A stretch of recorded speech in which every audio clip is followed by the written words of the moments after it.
subscribe the channel and press the bell icon for upcoming videos. Hello friends, welcome to my channel Pharmacology Concepts by Rajesh Chaudhary, and in this video I will discuss about the basic pharmacology of the progesterone or the progestins. तो आज के इस video पे हम progestin के या progesterone के basic pharmacology के बारे में बात करने वाले हैं, जो कि बहुत ही इंपॉर्टेंट टॉपिक है आपके जीपे 20 से। इस टॉपिक से फ्रिक्वेंटली शॉर्ट क्वेश्चंस या फिर ऑब्जेक्टिव बेस्ड क्वेश्चंस आते हैं। बात करें इस टॉपिक की तो टॉपिक आपके B pharmacy 5th semester pharmacology 2 unit number 5 का पार्ट है। And if you want to watch my previous videos regarding the pharmacology और medicinal chemistry, you can check description box below और by using this link.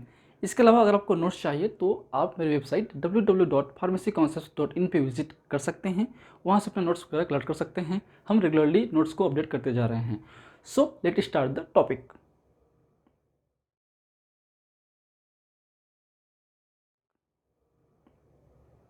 So progestin या progesterone, जो natural progestin है जिसे हम progesterone बोलते हैं, जो एक तरीके से आपके फीमेल में पाए जाने वाले हार्मोन हैं। फीमेल की बात करें तो फीमेल में दो मेजरली हार्मोन रेगुलेट करते हैं उनके बेसिक मेस्ट्रुअल साइकिल्स को या उनके फीमेल कैरेक्टर्स को। वो है आपका एस्ट्रोजन और प्रोजेस्टिन। दोनों ही कॉम्प्लिकेटेड हार्मोन हैं। इनकी डिटेल फिजियोलॉजी को समझना या फार्माकोलॉजी को समझना इतना आसान नहीं है। एक स्पेशलिस्ट गायनेकोलॉजिस्ट ही अच्छी तरीके से समझ सकता है। बट हम बात करें एग्ज़ाम पॉइंट ऑफ व्यू से, आपके स्टूडेंट पॉइंट ऑफ व्यू से, कि क्या आपको समझना है इसके बारे में, वो ज़रूरी है। तो प्रोजेस्टेरॉन जो है बहुत ही इंपॉर्टेंट हार्मोन है आपके प्रेगनेंसी के दौरान। ठीक है, ये आपके मेंस्ट्रुअल साइकिल्स के दौरान भी रिलीज़ होते हैं, बट ये उसको रेगुलेट करते हैं उस साइकिल्स को। लेकिन लॉन्ग टर्म तक अगर ये प्रोजेस्टेरॉन जो है आपके प्रेगनेंसी को मेंटेन रखता है, तो इसके कुछ अलग अलग कंडीशंस हैं। प्रोजेस्टेरॉन प्रेगनेंसी को मेंटेन करने के लिए भी इंपॉर्टेंट है, साथ साथ प्रोजेस्टेरॉन ही या प्रोजेस्टेरॉन डेरिवेटिव ही आपके ओरल कॉन्ट्रासेप्टिव्स में यूज़ होते हैं। तो ये कैसे होते हैं, दोनों तरफ क्यों यूज़ है इसका, तो हम समझेंगे वन बाय वन। तो बात करें हम प्रोजेस्टेरॉन की, so this are the substance which converts the oestrogen primed proliferative endometrium to secretory and maintain the pregnancy after conception. ठीक है, तो एक तरीके से जो आपका एंडोमेट्रियम है उसको ये एक तरीके से एस्ट्रोजन के थ्रू जो एंडोमेट्रियम होता है उस एंडोमेट्रियम को सिक्रीटरी फेज में प्रोड्यूस करता है आपका प्रोजेस्टेरॉन। इसका मेन काम है प्रोजेस्टिन का। और उसके बाद जो कॉन्सेप्शन के बाद, मीन्स अगर आपका जो ओवुलेशन के बाद जो आपका ओवम है आपका स्पर्म से फर्टिलाइज हो गया, अगर आप कंसीव कर चुके हैं, तब ये उसको सिक्रीटरी फेज में ले जाता है प्रोजेस्टेरॉन ही, और एक प्रेगनेंसी को मेंटेन रखता है पूरे कम्प्लीटली डिलीवरी की होते तक, मतलब 40 वीक तक। तो बात करें इनके प्रोजेस्टेरॉन की, तो प्रोजेस्टेरॉन एक तरीके से नेचुरल प्रोजेस्टिन है। बात करें प्रोजेस्टेरॉन की तो इसके दो मेजर डेरिवेटिव हो सकते हैं, एक आपका प्रोजेस्टेरॉन डेरिवेटिव, एक आपका 19 नॉर टेस्टोस्टेरोन डेरिवेटिव। ठीक है, दोनों का यूज़ अलग अलग है। जो प्योर प्रोजेस्टेरॉन है वो एक तरीके से प्रोजेस्टेरॉन एक्टिविटी होती है, उसमें वीक एंटी ओलेटरी एक्टिविटी होती है, जबकि आपके जो 19 नॉर टेस्टोस्टेरोन डेरिवेटिव होते हैं उनमें बेसिकली आपके weak oestrogenic, androgenic, anti androgenic या फिर एंटी ओलेटरी प्रॉपर्टीज़ होती है। तो हम जो सिंथेटिक आपके 19 नॉर टेस्टोस्टेरोन डेरिवेटिव्स को हम ओरल कॉन्ट्रासेप्टिव्स में यूज़ करते हैं। ओरल कॉन्ट्रासेप्टिव्स की वीडियोस ऑलरेडी मेडिकेम में हमने बनाए थे, तो उसको फार्माकोलॉजी पॉइंट ऑफ व्यू से बनाए थे, तो उसको भी आप प्रेफर कर सकते हैं ओरल कॉन्ट्रासेप्टिव्स के लिए। तो ओरल कॉन्ट्रासेप्टिव्स में बेसिकली एस्ट्रोजन और प्रोजेस्टेरॉन दोनों ही हम यूज़ कर सकते हैं। इनके बेसिकली डेरिवेटिव यूज़ करते हैं, प्योर यूज़ नहीं करते।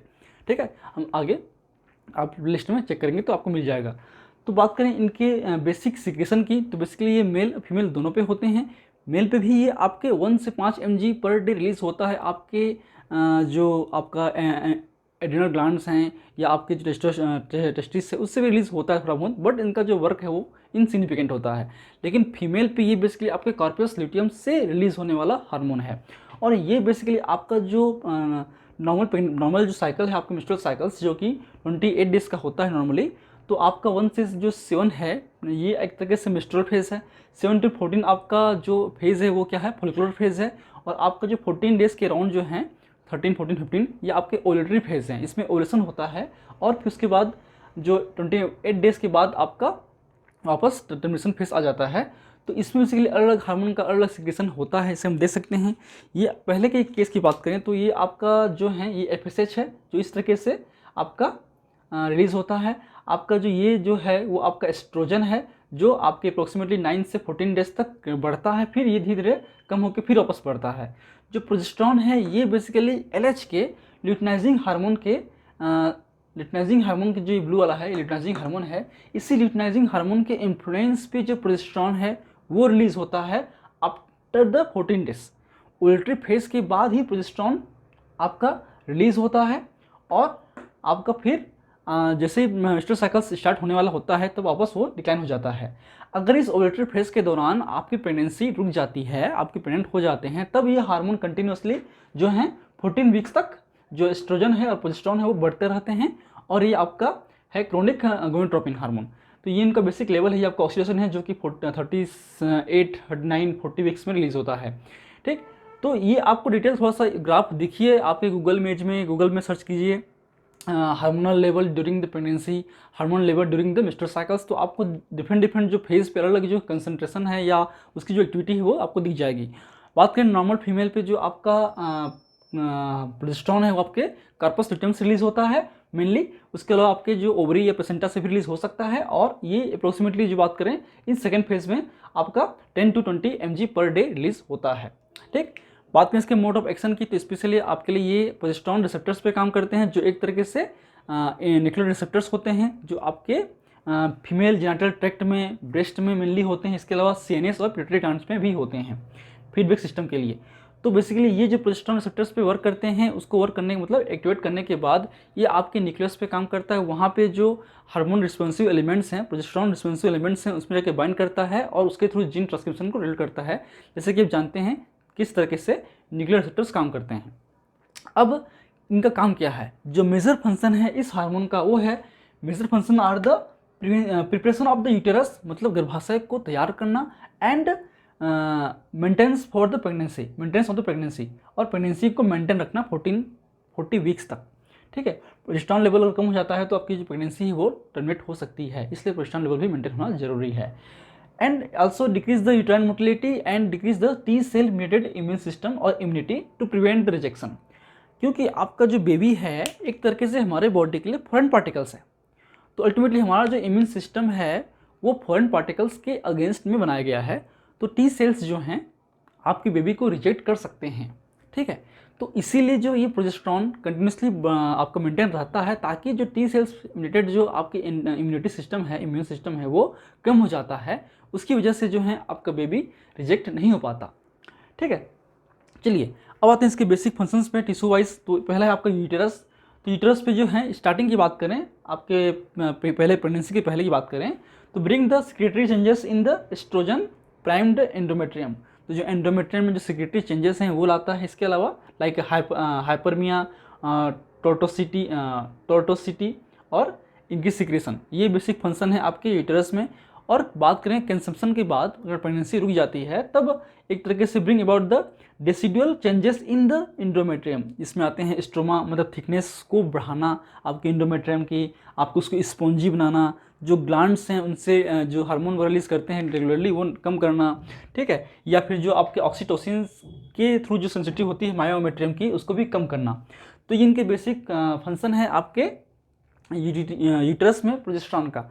आप एक बार केडी त्रिपाठी देखिए या फिर कोई और सिंपल सी बुक देखिए और एक बार उसको रीड कीजिए, तो आपको और इजी लगेगा ये टॉपिक। ठीक, अब आते हैं दूसरे आपके टिश्यूज़ पे। पहला आपका जो ऑर्गन है, या फिर बात करें नेक्स्ट है आपका सर्वाइक्स। तो बेसिकली जो आपका एस्ट्रोजन है वो आपके सर्वाइक्स को वाटरी मीडिया बनाता है, ताकि जो स्पर्म है उसका पेनिट्रेशन हो सके। ठीक है, कंसेप्शन हो सके। लेकिन कंसेप्शन के बाद जब प्रोजेस्टेरॉन रिलीज होता है तो एक तरीके से ये उस जो वाटरी मीडिया है आपके सर्वाइक्स का, उसको ये विस्कट बनाता है, विस्कस इंक्रीज करता है, एक तरीके से चिपचिपापन करता है, ताकि जो पेनिट्रेशन है स्पर्म का वो ना हो सके। ठीक है, इसके अलावा बात करें विजाना पे, तो विजाना के जो इंटरनल चेंजेस हैं, म्यूकस चेंजेस हैं, वो भी आपका ये मेंटेन करता है, ताकि क्योंकि आपके विजानल का जो प्रॉपर्टीज़ हैं वो कॉन्सेप्शन के बाद बदल जाती है। नेक्स्ट है ब्रेस्ट में। ये आपके एस्ट्रोजन और प्रोजेस्टेरॉन दोनों मिलकर जो ब्रेस्ट में जो आपके मेमोरी ग्लैंड्स के जो एसएनई सेल्स हैं उनको डेवलप करते रहते हैं आपके 40 वीक तक। और जैसे ही आपका बेबी डिलीवर होता है उस दौरान ये एक तरीके से आपका डिक्लाइन होता है आपका ये हार्मोन्स, और आपके प्रोलैक्टिन हार्मोन इंक्रीज़ होते हैं। प्रोटीन हार्मोन इंक्रीज़ होने से जो मिल्क का प्रोडक्शन है वो बढ़ता है, और जैसे ही ऑक्सीटोसिन रिलीज़ होता है, उसकी वजह से जो इजेक्शन है आपके मिल्क का वो होता है। फिर बात करें सीएनएस पे, तो सीएनएस पे ये सेडेशन कॉज करता है और आपके जो बिहेवियरल चेंजेस हैं, मूड चेंजेस हैं, वो भी प्रोड्यूस करता है आपके प्रेगनेंसी के दौरान। बात करें बॉडी टेम्परेचर की, तो ये थोड़ा सा राइज कर देता है बॉडी टेम्परेचर को। बात करें रिस्पायरेशन की, तो ये रिस्पायरेशन रेट को इन्हेंस करता है, स्टिमुलेट करता है, क्योंकि उससे बॉडी में जो ऑक्सीजन डिमांड है वो बढ़ जाता है, क्योंकि आपकी बेबी भी आपके थ्रू ही ऑक्सीजन को ले रही होती है। ठीक, बात करें मेटाबॉलिज्म पे, तो ये एक तरीके से ग्लूकोज के मेटाबॉलिज्म को इम्पेयर करता है। उसके अलावा आपका जो सिंथेटिक डेरिवेटिव्स हैं, नॉट टेस्टोस्टेरोन डेरिवेटिव्स हैं, वो एक तरीके से जो स्ट्रेन डेरिवेटिव हैं वो एक तरीके से आपके जो लिपिड प्रोफाइल है उसको भी चेंज कर सकते हैं। बात करें पिट्यूटरी पे, तो ये फीडबैक सिस्टम में काम करते हैं। ये बात करें इसको, तो ये आपके प्रेगनेंसी में नहीं, नॉन प्रेग्नेंट वुमेन हैं उनमें बात करें, जो लोग ओरल कॉन्ट्रासेप्टिव्स ले रहे होते हैं उनमें बात करें, तो उनमें बेसिकली ये आपके फॉलिकुलर फेज में हम जो देते हैं, तो ये आपके ओवुलेशन को कम करता है, जो एलएच का सिक्रेशन है वो कम करता है, जो जीएनआरएच गोनाडोट्रोपिन रिलीजिंग हार्मोन का जो सिक्रेशन है उसको कम करता है। ठीक है, इस बारे में डिटेल हमने ऑलरेडी बात कर चुके हैं ओरल कॉन्ट्रासेप्टिव्स पे। ठीक, बात करें इसके यूज़ की, तो इसको हम जो सिंथेटिक डेरिवेटिव्स हैं आपके नॉन टेस्टोस्टेरोन डेरिवेटिव्स हैं, एंटी नॉन टेस्टोस्टेरोन डेरिवेटिव जो कि स्ट्रेन डेरिवेटिव हैं, एक तरीके से 18 कार्बन एटम का बना होता है, बाकी जो प्रोजेस्टेरोन है वो 21 कार्बन एटम का बना होता है। आप स्ट्रक्चर देख सकते हैं, दोनों ही अलग अलग तरीके से होते हैं, बट दोनों का जो फंक्शन है वो उस जैसा होता है, इसलिए एक ही क्लास में हम रखते हैं। ठीक है, तो ये बेसिकली जो आपका प्रोजेस्टिन्स हैं उसको हम एस्ट्रोजन के साथ में ओरल कॉन्ट्रासेप्टिव्स में यूज़ करते हैं। इसके अलावा जो प्योर प्रोजेस्टेरोन है उसको हम हार्मोन रिप्लेसमेंट थेरेपी भी करते हैं, क्योंकि अगर आपके प्रोजेस्टेरोन की डिफिशिएंसी हो गई तब भी आपको जो मेंस्ट्रुअल साइकिल्स है वो इरेगुलर होगा, आपकी प्रेगनेंसी प्रॉपर कंसीव नहीं हो पाएगी, तो ये दिक्कत होती है। उसके अलावा डिसफंक्शनल यूरिन बिल्डिंग मतलब इरेगुलर यूट्राइन बिल्डिंग मतलब इरेगुलर मेंस्ट्रुअल साइकिल्स को भी रेगुलेट करता है। एंडोमेट्रियासिस में यूज़ कर सकते हैं, आपके एंडोमेट्रियल कार्सिनोमा में यूज़ कर सकते हैं, थ्रेटन्ड एब्जॉर्प्शन में यूज़ कर सकते हैं, जो प्योर प्रोजेस्ट्रीन है। ठीक है, जो प्योर प्रोजेस्टेरोन है उसका हम प्रीमेच्योर डिलीवरी को रोकने के लिए करते हैं।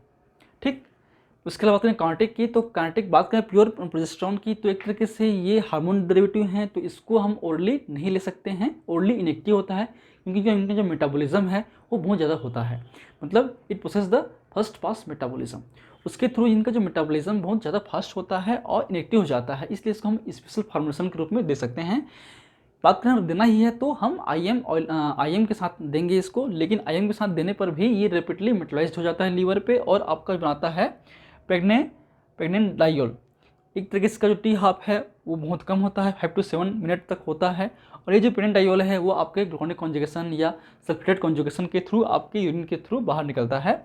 इसलिए इसका जो यूज़ है हम मैक्रोनाइज्ड ऑयली सस्पेंशन के रूप में यूज़ करते हैं, जो एक तरीके से आपके ओरल एक्टिव हैं और ये जो हैं आपके लिम्फेटिक सिस्टम के थ्रू एब्जॉर्ब होते हैं और फर्स्ट पास मेटाबॉलिज्म को बाईपास करके ये पहुंचते हैं सिस्टमिक सर्कुलेशन पे। ठीक, लेकिन जो आपके सिंथेटिक डेरिवेटिव्स हैं वो ओरली एक्टिव होते हैं, जो हम ऑलरेडी ओरल कॉन्ट्रासेप्टिव्स में लेते हैं। ठीक है, so these are the basic pharmacology of the progestins. In my upcoming video I will discuss the pharmacology of oxytocin. I think जो ऑक्सीटोसिन है वो लास्ट क्लास होगा आपके फार्माकोलॉजी 2 का।